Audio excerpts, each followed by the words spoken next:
Walang nanonood sa'yo? Walang nag-share ng mga post mo? Konti lang ang viewers mo sa tuwing nagde-live ka? Hindi ka sinusuportahan ng mga kamag-anak mo? Kaibigan mo? Kakilala mo? Kapitbahay mo? Pinagtatawanan ka dahil sa pag-reviews mo? Pinagtatawanan ka dahil sa paggawa mo ng mga content?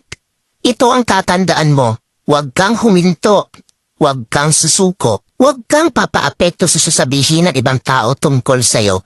Ipakita mo sa kanila na may mararating ka. Dahil isang araw, kapag marami ka ng followers, kapag marami na ang sumusuporta sa'yo, kapag marami na ang nanonood sa'yo, kapag marami ka ng viewers, kapag marami na ang nagmamahal sa'yo at sumusuporta sa'yo, kapag marami ka ng payout, kapag sinasahod mo na ang sinasahod ng mga sikat na content creator, kapag mayaman ka na, kapag marami ka ng pera, ay manunood na yan sila sa'yo.